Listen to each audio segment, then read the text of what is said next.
Hello and welcome back to Transcending Ascension. Today on Transcending Ascension, we're going to have a conversation with Angela, a dance instructor that teaches how to heal and ascend in a Christ-centered way with dance. A fascinating topic I'm excited to dive into. So welcome, Angela. Thank you so much for being on the show, and let everybody know what you do and how you help people. Thanks, Diana. It's nice to be here with you.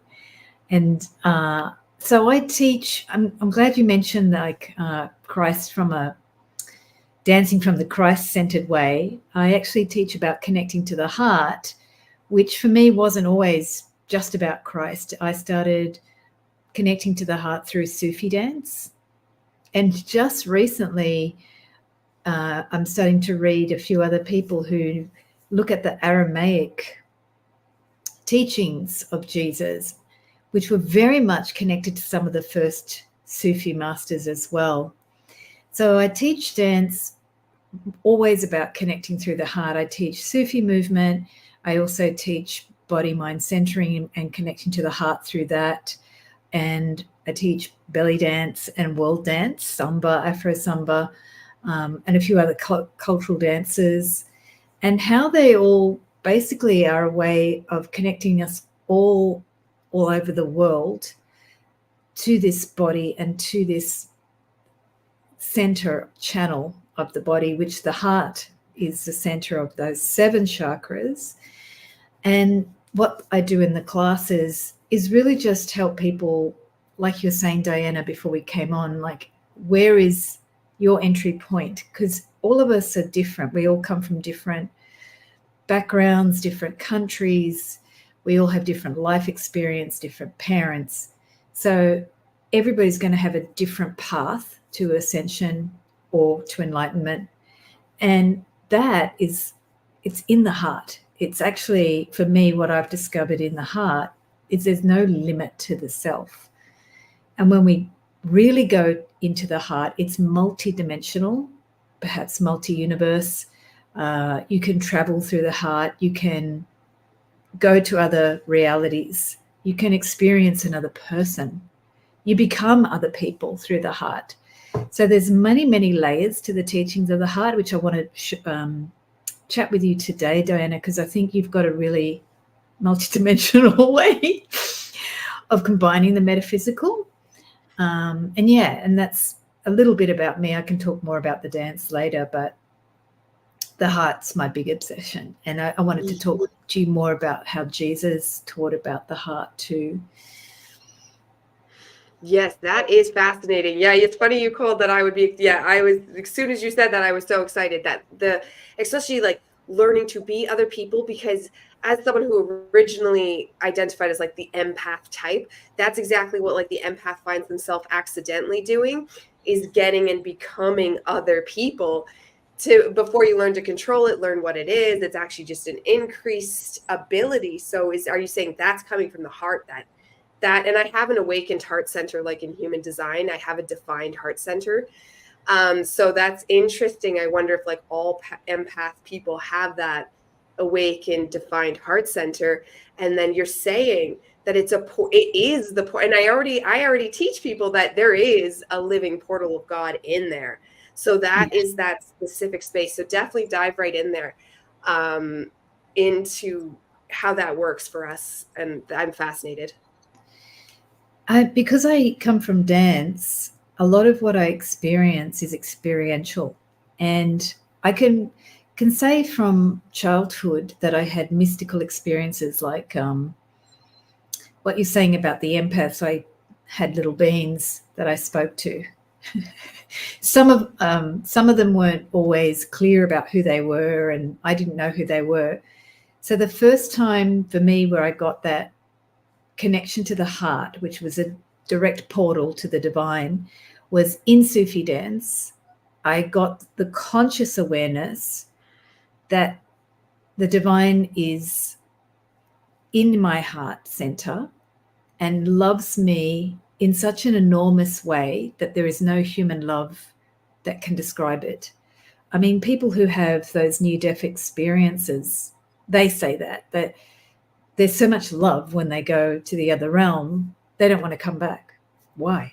It's incredible. So I was gifted that at 27 or so in the Sufi dance. And it was a bit of a shock because you're in this body and you're thinking there is this enormous love that I can feel in my heart.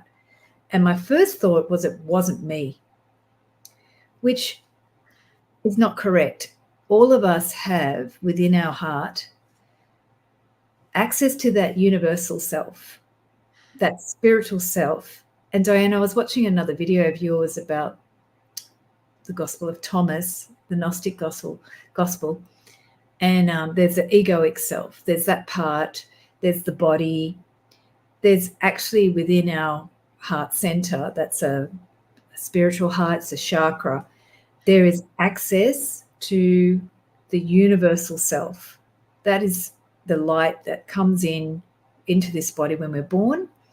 And we can come across it in 1,000 million ways. So sometimes when you fall in love, you'll get that feeling. Have you ever had that where you fell in love and you know, oh my God, I love this person more than anything? And it's that little door to that universal self that knows that greater love. And then we get into the relationship and it's completely different.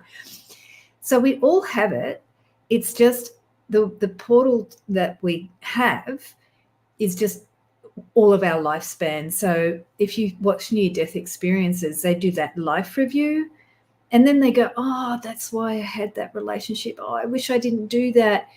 Every single relationship is what we incarnated to basically start to open and heal that heart chakra.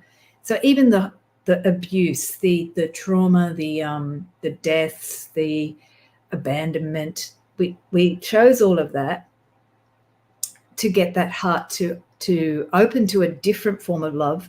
In some ways, I sort of have this theory that most of us have quite dark nights of the soul to just put us into love, connection to that higher self. You can either go deeper into the dark night or you can get out it. You can see some light at the end of the tunnel. And all of the relationships, the more you can heal the relationships, that's like the empaths, what they can tend to do is they can blame other people because they're sucking their energy. That was actually a step for them to learn how to see that their energy is leaking. They're leaking their energy and how they don't seal their boundaries or how they think that other people want something from them when they don't. Maybe you're just giving energy unconsciously and maybe you have to learn consciously to manage it. So empaths often don't miss the learning opportunity when they're feeling drained or that they're becoming other people, to see that they chose that as a way to open to another portal in the heart. It's a multi-dimensional vehicle in the heart, which people like the Melchizedek teacher Drumvalo, he talks about the dodecahedron, and there's many sacred geometry teachers that talk about that. In my experience as a dance person, it's so multidimensional because you can dance and you can go to another culture, you can go to another planet, you can go into a person. There's so many things you can go to. You can go and have out-of-body experiences. You can become animals. You can become half animal, half alien. There's so many things in the dance through all time, through all shamanic dance. We've been able to transport through dance, through the heart center to so many places. And of course, it may not just be the heart center. You might be using the whole Kundalini energy. So in the dance, my experience is it's not just, there's many multi-dimensions to it. The people who teach sacred geometry, they're more mathematically minded or they have spatial intelligence. I don't have that. I have a very different energy body that can transport, like I watched Doctor Who when I grow up, like a TARDIS. I watched Doctor Who and I believe it was part of my entrainment because I used to be able to teleport consciously and in my mind to other areas. And one of my things was I had to learn what was fantasy, imagination, wishful thinking versus, oh, no, I'm actually somewhere else. And then what to do if I was somewhere else, what was the purpose of being there? Because for the heart to go somewhere, you really want to know the intention behind that. And so that's a simple sort of way to say, I don't know, as a dancer, how to just isolate it to one sort of specific thing. I can share on, in the heart chakra from India, they teach that it's basically a 6-pointed star. And to put it very simply, through sacred geometry, there's the 2 triangles of a 6-pointed star, like the Star of David. One is directed to heaven in the heart chakra and one is directed to earth. So you're always, one of the other parts of the heart chakra is you're always navigating the relationship between your non-physical self, or the God, and the physical self, or human, or earth. So that's always been, it's a constant thing that's going on, whether we're sleeping, dreaming, or conscious, it's always happening.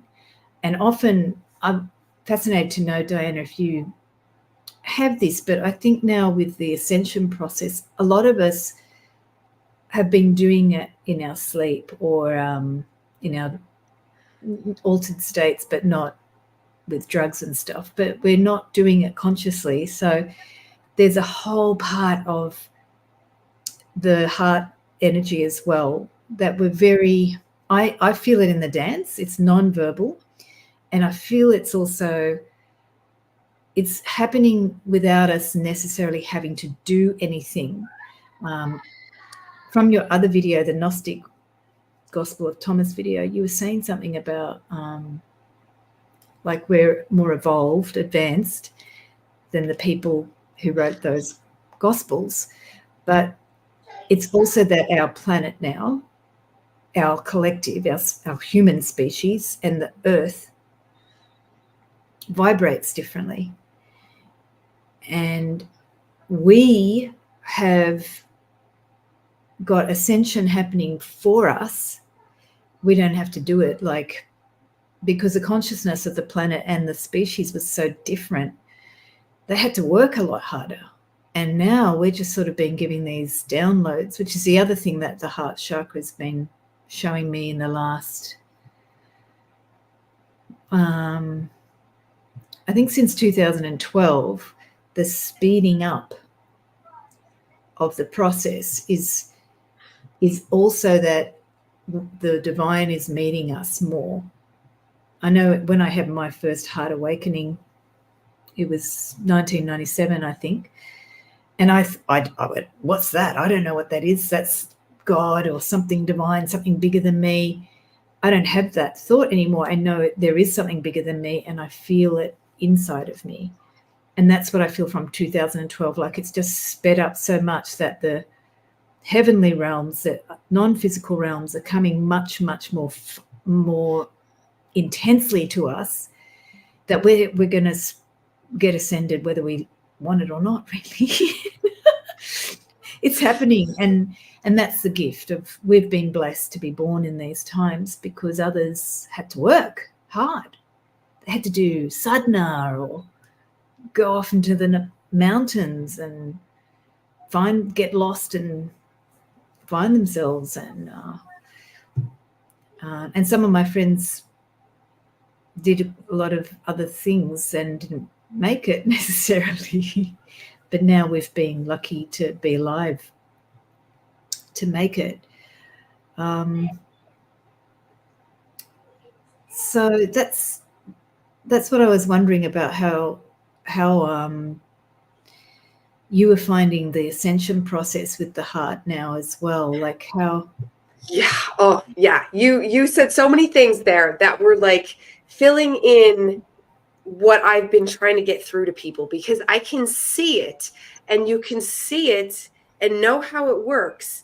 And a lot of the time I'm learning ancient teachings just to explain it to people, because what you're saying, that the heart is exactly it. Like, it is this generating portal that's doing so much for us. And going into what you said in the past, that is so key, and it's true. And I say, like, oh, we know so much more than them, and it can be frustrating when you're going through them, because I found them like lacking. Like, I love the juice. I love, just tell me why, because I can see it, and it's exactly what you're saying. And we are speeding up. So, and a lot of the reason is that we don't have to struggle to survive. So we can actually allow this to do its job, because this, you learn early as an empath even, that this is a filtration system. And that is something I've kept. I've moved away from the title, but that is something I've kept. This is a filtration system for the entire world. And the more that we give it, like, the gas and the fuel that it needs, the care, so dancing, all the things it needs to be pure. And this is why I often will teach and preach purity and try to explain to people why we don't sin. It's not because, God said not to sin. We don't sin because you're clogging this up. And that's separate from the karma, because you're also creating karma. But right now we're talking heart. You are also clogging up this filtration system, because and they've even scientifically proven this, which I've talked about in previous episodes, of the generating energy factor of the heart that they've tested. And some people have one that just go this far, and some people have one that stretches up to 9 feet outside them. And they've done tests that prove, like in meditation, that you could stretch it throughout the whole town, like where I am. Like, you could stretch the entire heart-centered energy. They could actually pick up on the energy frequencies. So imagine what more is happening metaphysically that we are just not even picking up on. It is this whole huge thing that we are activating, and keeping an activated heart center is one of the main things I do. And everything else is just to do that. So any of my, like, yoga or kundalini practices are to keep this clean and clear. And I can think of that, clean and clear and under control, because you want that to be, this is everything. This is your, I don't want to say weapon, but it is your safeguard. It's your safety suit. It's your, like, Iron Man suit. It's your everything for yourself. But then it's also, like you were saying, interdimensional travel. Like, as I know, the olden day pirate thing that you take out and look, how it was little and then bigger and bigger and bigger. And I hear people use the Russian doll, but I like that one because it's all attached, and you look and it gets bigger and bigger. Like how you were saying, it comes through the heart. Like, so we have access all the way to the top through the heart. I agree. And that clearing, and the more we bring down that bigger presence, it's great for us. That's where miracle healings happen. But it's the whole reason why the ascension's speeding up as our living. Plus, we are getting cosmic help. We are getting a lot of cosmic help too from the outside. That is definitely happening. And then it's all working together in that toroidal field we talked about earlier, before we went live. That image I love to show, because as we get easier living, we can be in the heart more. Like, just today, as I was walking home from dropping my daughter off from school, there was a worm crossing the street. And this is silly, but of course I saved it. I always save the worms. And then I'm like, why do I save a worm? But I don't understand how people, like, save trapped lions. Or if there was even a man on the street that was hurt, would I help them? I might not, because I'm scared. But I can stop and save the worm because I know the worm's not going to help me. But that's just an example of how the more safe the world becomes, the more we're allowed to be in that heart center, because it is I don't want to say it's fragile, but it is a very sensitive place that, if treated poorly, will cause you a lot of pain. Now, I'm sure it's strong enough to survive. I mean, they say people die of a broken heart, so there is something there of it being fragile. So it does need to be safeguarded, maintained. But everything you're saying on what it does for us, 120,000% agree. It is that and more. And the layers that the heart does for us are infinite and vast. So when you say that you got into a place in Sophie dance, like, what do you know? There is a difference then between, like, the dance elevates that heart awakening even more then?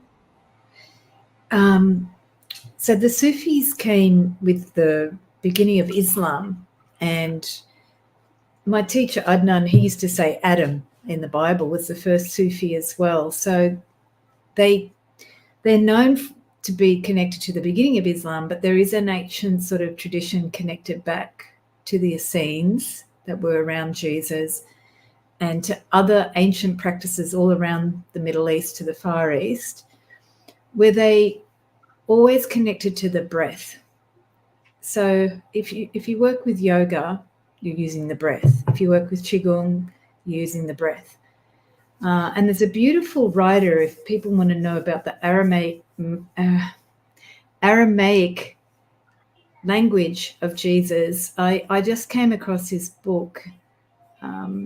It's called The Healing Breath, and it's by, because I'm not a book girl, so if I come across a book, it's because I'm trying to get some history to the dance. So it's Neil Douglas Klotz, and it's called The Healing Breath, and he talks about Jesus with the Aramaic words, was talking about the word breath in Aramaic means spirit. And the same practices Ruha. Ruha. Yeah, right? Ruha. Yeah. So they did these body movements with the breath. And I grew up Catholic, so we used to do liturgical dance. And I know in America there's a whole dance form of spiritual dance that they practice this, but it actually comes from these ancient movements where you are moving the breath. And because the breath, the throat chakra is connected to the heart, and the lungs sit on both sides of the heart. The heart sits in the middle of these two lungs, and our arms, when we're doing these movements, all the Mideastern dances, the folkloric dances, they're opening up the heart, they're opening up the arms, they're opening up the lungs. And so if you look at the Sufis, they do chants in the name of God, Allah. They do Allah. So the breath and the movement of the body was a way to basically move the Kundalini, and with the intent that everything was connected.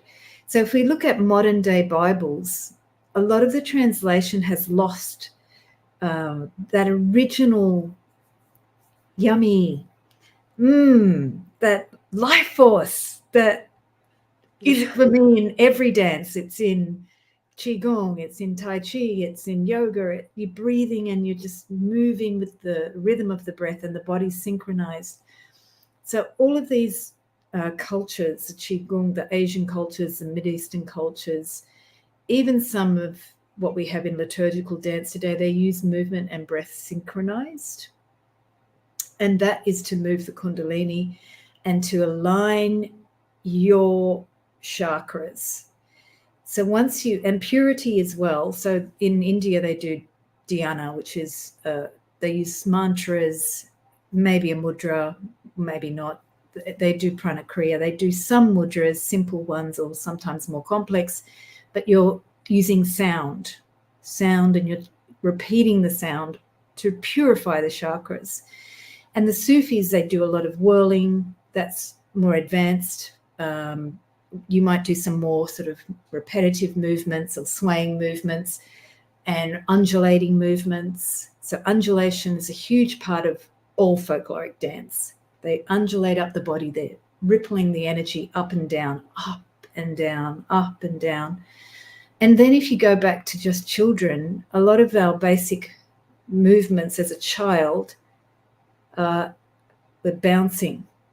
So there's a lot of our own body rhythms that are always trying to align that heart with the up and the down, that magnetic pole from the earth to the sun. Gravity holds us on this planet. Some people call gravity the force of love because it basically keeps us on this planet. Otherwise, we wouldn't stay here. It's loving us by aligning us, and then it allows the Kundalini to start moving up or to where it needs to move in order. I do a lot of work with the Indian traditions, but if you have karma or samskara shuddhis, things that need to be moved in the spine because you've incarnated with things to be cleared, that movement can help you. It doesn't necessarily get rid of it, but it helps you to get more sense of the energies that are blocked in the body. So, for example, when I was doing Sufi movement on a daily basis, I had a lot of trauma come up, and it stopped me from dancing. And it was very debilitating because I'm a pretty good improvised dancer. Like, I can dance anytime anybody asks me to dance, I'll dance. But the thoughts and the pain in my body and the heart was so debilitating at times I couldn't dance. And I had to see myself. So in dance, you can use it with the intent to heal. You can do it as well. The first and the most basic thing is to align your body, use the breath, move it up and down, move it out, like you said in your video from the Thomas Gospel, like to move it out into that torus of the aura and to recycle the energy. The secondary layer where the healing comes in, and I think this is something not really well understood. I mean, people in somatic work, somatic dance work, body mind centering, Bonnie Bainbridge Cohen, other somatic healers, they know this. But as soon as you start moving, trauma that's stuck anywhere in the body, it could be a past life, it could be this life, we don't care. It could be from your birth. Children have trauma many times from the neck, just going through the birth canal. Sometimes a shock response can be in the body. So sometimes dance can reactivate that. It can help you feel you and the layers of yourself. Whereas our mind, which we use most of the time, will get out of dodge. Anytime it can intellectualize or make up a story, because our mind just loves stories, it'll make a story up. Oh, I don't like this, I'm just going to watch Netflix. Oh, I don't care about that, I'll just ignore it. In dance, you're enlivening your senses to what's unconscious. And that happened to me in such a big way, especially in the Sufi, like I've had a big heart awakening and all this rubbish then was coming up as well. And I'm like, I didn't ask for this. I thought this is about spiritual stuff. And then I realized, oh, this is what spiritual stuff is about. It's bringing up your stuff. And that's the next layer of dance where it gets more into healing, that the deeper you can be with the unconscious stuff, the easier it is, say, to witness your trauma or hold space for your body, not run away. You can develop, and this is what a lot of spiritual dance people do, they develop the patience to just be with the body and not run away, which most of the therapy work is good, but it teaches you to make a story. It doesn't, unless you have a good somatic therapist and they can really be with your body and help you to be with your body, which I had the gift to be with some somatic therapists who were able to do that for me. But my mind was so good, it's still escaping. So for me, the dance is all about developing and cultivating a space for the self to allow feeling, to allow the self to feel. If we look at Jesus from the original Aramaic language, this is what I'm getting from Neil's work. It was when he was talking about the breath, he was helping people to feel more their spiritual energy. And that's what all the Sufi work and the Qigong and everything, that's what everybody's doing. When you're breathing, the yoga, you're breathing, you're moving, you're feeling that essence, that spiritual energy, which has no words. It's just energy. They call it ki or prana or whatever. What's that? And dance,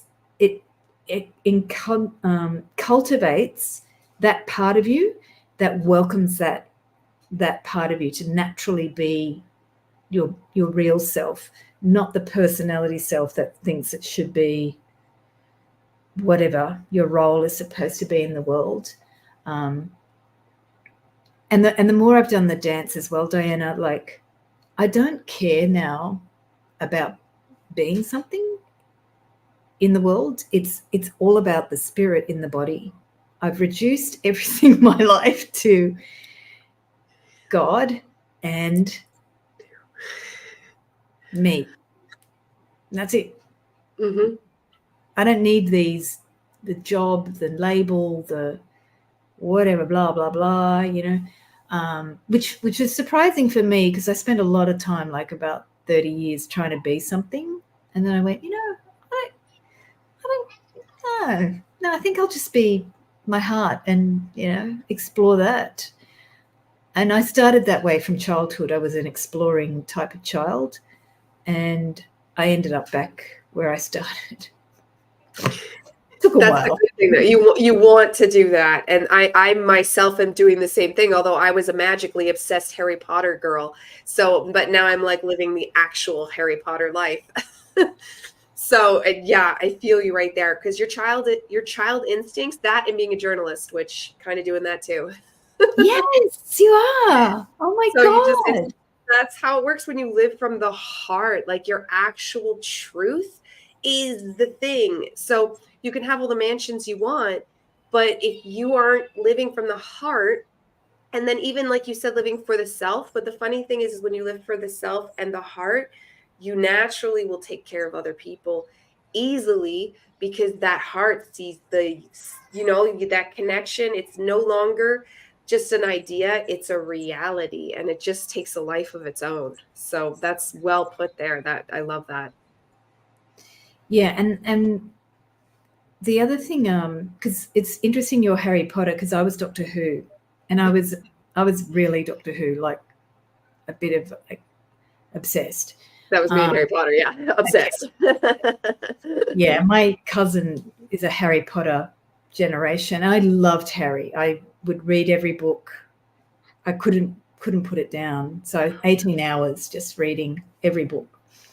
Because for me, when Harry came out, it was justification for everything I had gone through. I was like, yes, now all the children are going to be like me. It made them, yeah. So I love that the next generation. And then we had Avatar that came out too. So that's preparing people for the next species that's going to be coming. And so lots of these things have been seeded into the collective, which are fantastic. And I think the reality now, when I grew up, I was watching Doctor Who from 3 years of age. So when you're 3, you don't know the difference between fantasy and reality. So I think that was good for me, because I live my delusion now. But there's this thing now that, because now quantum science is saying that what we think is our reality. The matrix is real, basically, but even within the matrix, you are creating your own universe. So with the heart, what I started to experience with the dance, we would do a dance class together with my dance group, with my teacher in Australia, in Sydney, where I am now. And we would do a lot of work with the heart, feeling the actual physical heart, feeling like how the heart would move in space. So we went right into the organ, which is different to the heart chakra, but they're very much related, connected. They work together. And then we would leave the dance class, and all of us would not just have these extraordinary, like, laughing and having a good time, chatting to strangers, picking up.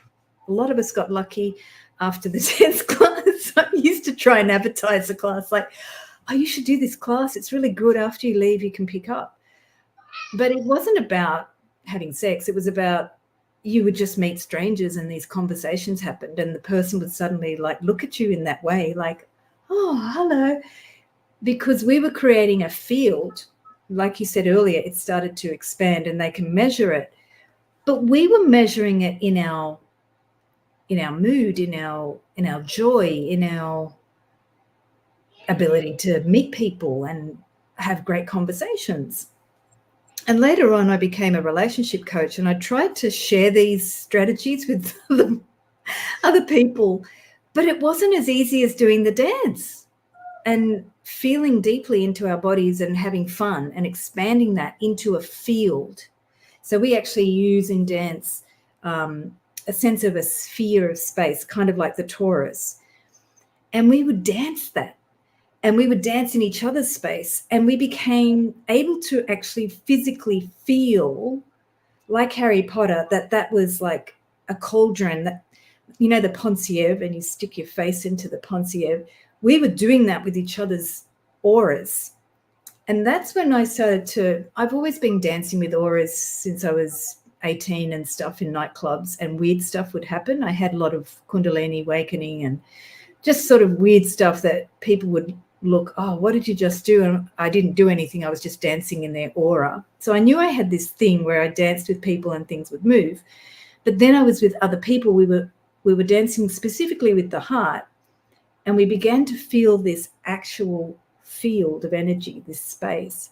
And it made me realize that when you focus on, maybe it's not the heart, it could be the brain, or it could be another organ of your body.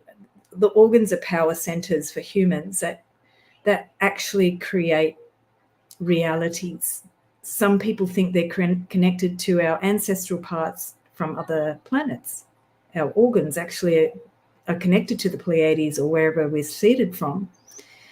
And they've put certain things into our organs to help us understand certain emotions and to experience those emotions with more ease, to process them. So the heart, we can create actual realities. And one thing we used to do, which can be something for your viewers to try, is we would have like a heart space that we started to feel, and we'd put something in there. So it could be, just make it up like Harry Potter. You just, I'm going to put a creative lover that's going to, do things that makes my hair stand up and I'm really happy. You just create this thing that you're going to put into that heart space. Or it could be just a feeling like of peace, or a color. So you can put anything in that space, and then you could allow it to dance. And we did a lot of improv like this. And I've done a lot of that since. I've done theater and performance, and with those things, just in the heart space, you can create a whole choreography by putting something in there. And that's where the magic happens, because with the dance, what I discovered is dancing with the heart more and more through many different modalities, didn't matter which one, I could make something physically real in my life. I could feel more empowered in my heart. I could perhaps allow a broken heart to just release and just to feel the sadness and to let it go. I could be more expanded in that energy, more confident in that energy. And that's because I have done so much dance with it. It creates a different reality. And that's the next level of the work that I'm perhaps a bit more obsessed about. It's like, how do we create this new energy body, this new body that says, this is what I'm putting out there, whether it's peace or I'm working through a breakup and I want to experience being free of suffering. So you put that in that space. You say, okay, I'm exploring what that is. You don't put any rules on it, but you create a really beautiful container for it. And because I work with the divine, I always ask the divine to seal that container. So I'm not doing it. I'm not just doing it by myself. I'm calling on the divine beings and I'm asking them to seal that space, and then asking for whatever I want to experience in the heart. And start to feel that in my reality. And because we did so many classes dancing like that, and I saw after the class, sometimes I would heal certain emotions, I would journal and all this stuff would come out. Other times I would be so happy, just naturally happy. I didn't have to think. I didn't care what I was thinking. It was gone. Or I would have a thought and be like, oh, yeah, that's a thought. That's great. Oh, what? Wow. And just enjoy life. That's where I think we're moving with the next stage of our world, where we're not in the head anymore. We're creating these heart spaces that we want to be Harry Potter. We want to bring in whatever it is that we want to bring in. We're not conditioned by the society anymore. And that's, I think you've shared that on your other videos about how society is trying to stop us doing that. But ultimately, and this is one of the things that I've learned through different folkloric dance traditions, dance has always been used to start something that the dominant culture wouldn't allow. And so a dance was created. Capoeira was a martial arts that they practiced. They weren't allowed to fight. They weren't allowed instruments to fight. So they just started dancing. And samba, a lot of the roots of samba were a dance form that the dominant culture didn't want the people. You can't party like we do. So they did their own party in their own way. And so dance is a very interesting place in history, in human history. Birds do dance as well, but humans are the most intricate with their dance forms, where we have sort of used dance to create a way of moving energy that the dominant culture that's trying to stop us from connecting to who we are, our spiritual self, it can't get away with. I mean, they do that in the movie The Matrix too. They have that big dance community in the movie. I don't know if you remember. Yeah, that scene got weird. I just rewatched them recently. Like, why are they dancing for so long, so awkwardly? Like it was a big orgy of like thousands of people. That was my decade. Trying to tell us. I was literally going, why are they doing this? Is that why? I think it was the 90s. They had some idea about that. Was like epic. They got really industrial. We didn't care about mansions back then. We were just like out for the big night out, man. Yeah. I it's funny because I can, it's when you talk about clubs and stuff, you probably heard this because I talk about it a lot in my other videos, but I was raised an atheist. So when Harry Potter mattered to me, that was my only source of not being an atheist. Like when you're raised an atheist, and then if you have any kind of magical thought, it's shot down that you might be schizophrenic, like literally like no magic allowed. And then so when I grew up in my early 20s, the clubs became a big thing for me, going to clubs.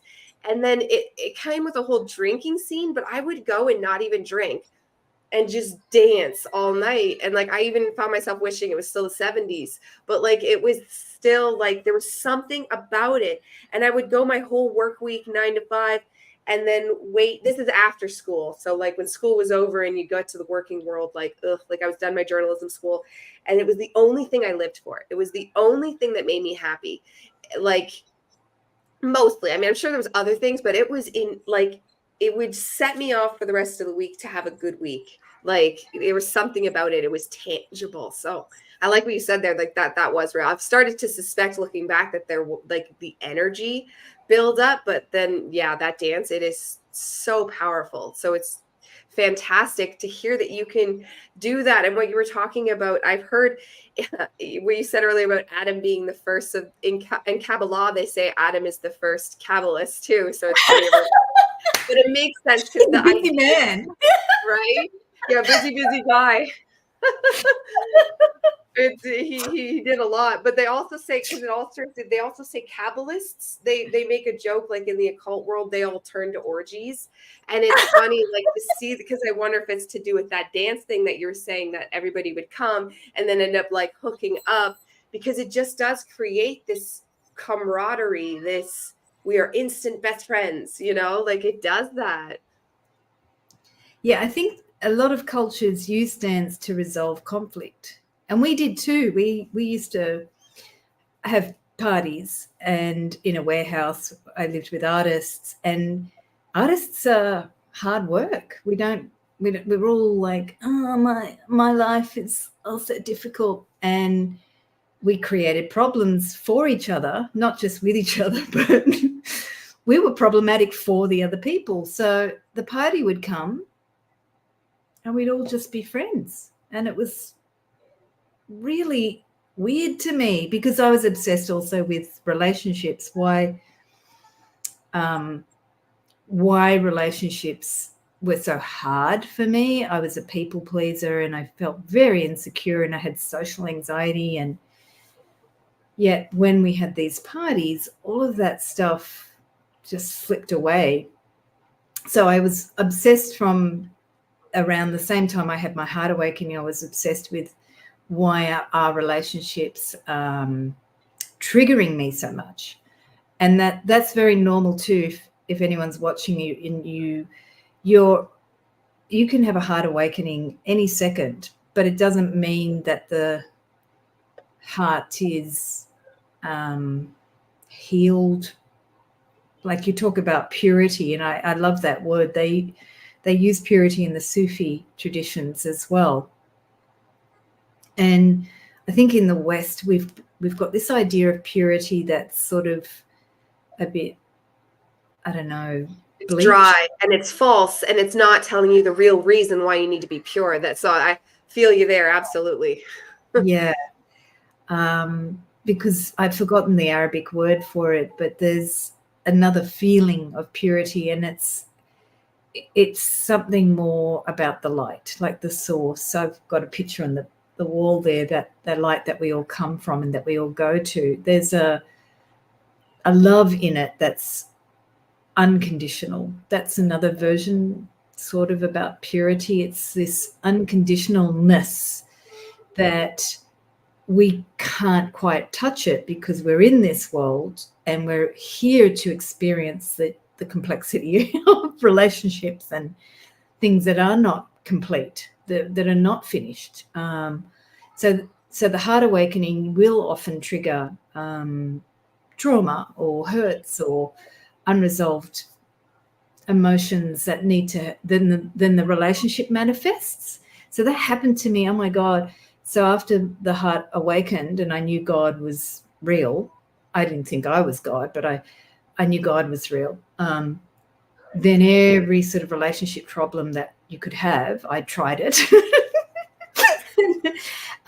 But I pursued I was very obsessed with my family relationships, and they have really transformed. So that's the other thing with the heart. Once you decide, I want to have a love relationship, or I want to heal my relationship with my mother, when you start working with the heart, all you need to do is really commit. Because it's from when I was a younger child, I was really passionate and really overly passionate, which served me well later, because if I wanted to heal a relationship, even if I didn't feel good about the person or I didn't feel good about myself, I would just keep going and insist on creating a better relationship. And I didn't bypass the problems, but I knew that there was I had to have a desire for the healing. So I think sometimes that's one of the things I see now with a bit of the spiritual bypassing, like people go, oh, I've got a good relationship with my mother or something like that. So they don't want to look at it and they don't want to do that deeper work. And what I learned from the dance, there is, especially the Sufi work, the purification is you were born in this body and there's stuff that you came to release, to purify. Which they do in the whirling. If you watch the whirling dervishes, that's why they do it. It doesn't mean by whirling you'll heal your relationships. You start to bring up your stuff like a centrifuge, like that torus. So you bring your stuff up, and then it usually comes to one of the chakras, And you usually have some sort of health crisis, psychological crisis, or a spiritual crisis, something like that. And sometimes you can just stop work for whatever reason, and then you have to look at yourself. Now, in the West and in the East too, we often don't look at ourselves. We don't know. We haven't been taught by spiritual teachers to really look inside. So that's something that the ancients, like Jesus, a lot of his texts are so beautiful about the heart. Like, I mean, the main teaching, I don't remember Jesus writing very well, but the main teaching to me, love one another as I have loved you, that teaching in itself just like resonates in so many ways for me, because you have to feel firstly how he loves you. if you just do that, how he loves you, that in itself is, your mind can philosophize about it, but if you read the text of the Bible and you start to read what he says about his love for us, there's another feeling to it. And that's what I've felt in the dance. I've felt God's love many times. I spoke about it earlier, that knocked my socks off, that feeling of the divine. And that feeling that we all have it, but we all have different filters on top of it. So every human being has it.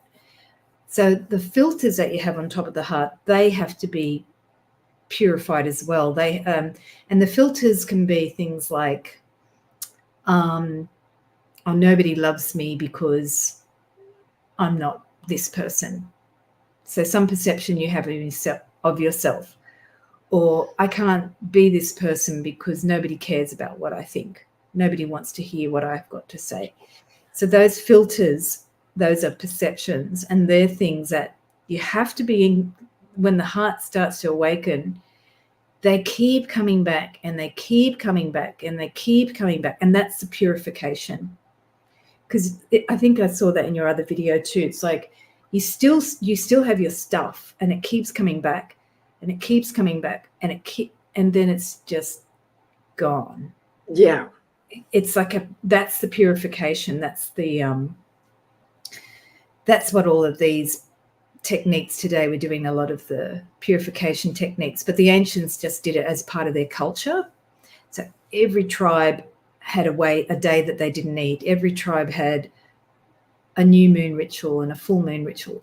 These tribal traditions, they're coming back, and we've been disconnected basically, but they're still, like, I got connected to it. It took till I was 29 before I started regular new moon and full moon meditations, but I got reconnected. So it's accessible. It's just that the society wants to keep us out of our power. Yeah. That's the whole point. It's not like they care about us and God. It's they know that us and God together means that we're going to be like, oh, I'm a sovereign individual.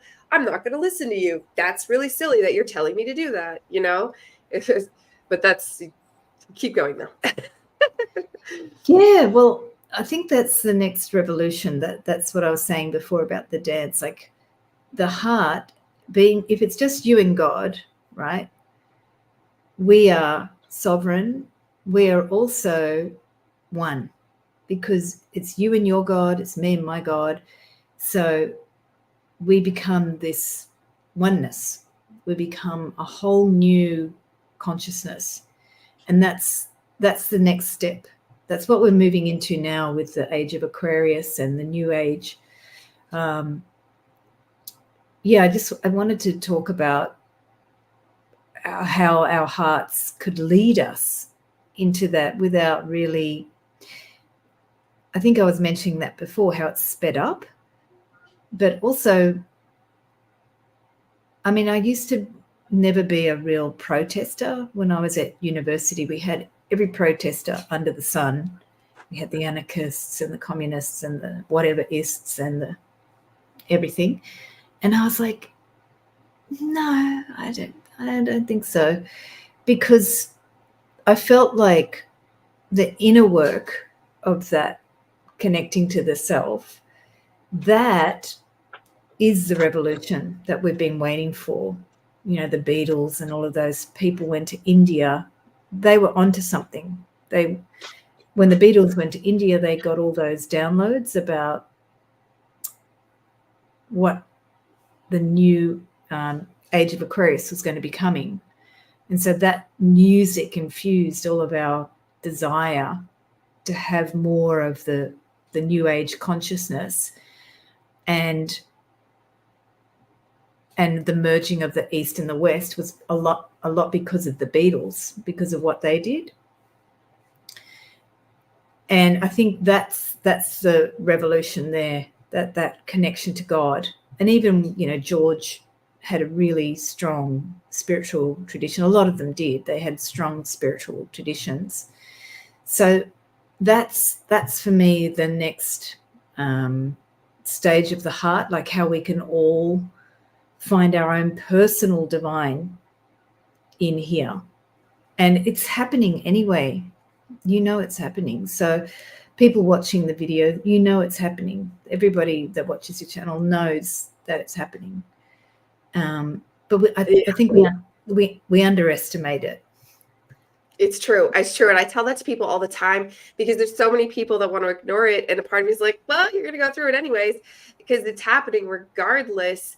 But if you're not activating that heart, if you're not doing the work to clear it out and purify it, you're in trouble. And so I see mental illness off the charts these days, because they're all getting activated, but they're not doing the work. And whatever the work is for you, like you were talking about the swirling with dance, and you mentioned Tai Chi and Qigong, like, and then even in Rosicrucian, when I took a Rosicrucian class, like just doing this in the rhythm that gets that toroidal field flowing. And with the up and down energy, the way our spine and its electrical circuits work is in and out, in and out, in and out. Like you have to be doing that, and that's circling the drain of the trauma. It's gonna, I would say, it disintegrates it and then integrates it. A lot of it will fly off, but a lot will actually just integrate inside of you. And this is why we get stronger and smarter and able to handle more things if we jump into ascension with 2 feet, doing all these different techniques and modalities to do the work. And your work sounds very powerful. It sounds very effective. I should switch to it. I mean, everything else is great, but it's like dance is so much more fun, put it that way. Like that's fantastic, because all these people, if you're one of them and you are listening and you're not doing the work, know that like you're going to have to, if you want to be happy, if you want to have a happy life, and life doesn't have to be happy every minute of the day, but you always should have hope that it's going to be, even if right now it's not very fun. In 5 minutes or so, I can pull back in, I can dance, I can do something to make myself happy again, to clear it out, because you're going to ascend if you like it or not, or you're going to leave the planet, which we're seeing that happening too. There's a lot of people leaving as well, which is the other option. There is no other option though. And then you'll probably be recycled back in as a baby and still have to ascend. So you're really not escaping. I'm praying that some of them can go to another planet if they want. I've heard from channelers that they're making a new 3D planet and they'll get to be born there. That doesn't feel, I don't think so, because I think we're all one. I don't think anybody gets to escape. That's my own gnosis, though. I'm okay with being wrong. I always say that I'm okay at any moment in the day if I'm wrong, but I just have to live and speak from my truth. I don't think anybody can escape at all. I don't think a single one of us can. Yeah, and unless your heart... Unless you actually ascend, unless you actually finish and really graduate, then you can. If you graduate, then you're good to go. To the love. That's the trick. Like the heart, it's not a bypass to the other chakras. We've got stuff in the other chakras too, but the heart is the one that's why Christ has been such a big influence, because he was a teacher on the heart. Mm-hmm. And I started with Christ. I've spent a lot of time with a few other teachers, but Christ hugely impacted me. And like I said, that teaching, like love one another as I have loved you. It's timeless. It's what's going to help us be able to if you can't love yourself, it's okay. But if you can feel God's love in whatever way you can do it, whatever form, you don't have to dance, you can just find that way that to feel that connection to the divine, because the divine is here for us now. It's huge. It's so big. What's coming now on the earth energetically, it wasn't there when I grew up. It's so much stronger. And like you grew up with people saying you're nuts because you're hearing stuff. I thought I was nuts, but I never told anybody. But that you can have a channel talking about this stuff now, that's huge. Like, that's how things have changed so far from when I grew up and when you grew up as well. You can talk about this now, so it's a really big blessing. Yeah. It's true. It's true. And I feel you on the Jesus thing. That's who came and got me out of my atheism. Like, I kept having, it's hard to explain, and you always sound crazy. Even in this world, when we hear each other's stories, you're like, you can't see the truth of it unless you've experienced it. In just moments of these, like, getting hits and pings to just follow Jesus. And it's nuts, but it's a journey, right? I want to honor your time here because you're in Australia and it's very late at night for you. So we've been going an hour, and I promised we wouldn't go over an hour, but we have. I'll give you a chance here to close off. Say anything that you want to make sure that people know, and then feel free to let them know how they can find you. And thank you so much for being here. I have enjoyed this deeply. Thank you, Diana. Thank you for sharing your time with me. So my channel on YouTube, Dance with Angela. You can find videos there once a week. I put up some videos. I'm doing more movement videos. I've done other videos in the past where we look at the heart, look at the energy body, look at what's the new era, the age of Aquarius. And I've got an online class, which is 8 p.m. Eastern in the USA, 10 a.m. Mondays in Australia, so 8 p.m. Eastern on Sundays. So you can find that link on my website, dancewithangela.com. And if you're in Australia, if you happen to be watching Diana's channel, I'm in Marrickville in Sydney at Amira's Palace on Thursdays, and that's where we have Sufi dance and world dance healing. So come and dance with Angela. Thank you, Diana. Perfect. And thank you so much for being with us today, Angela. And thank you so much, audience, for being with us here today on Transcending Ascension. Talk to you soon.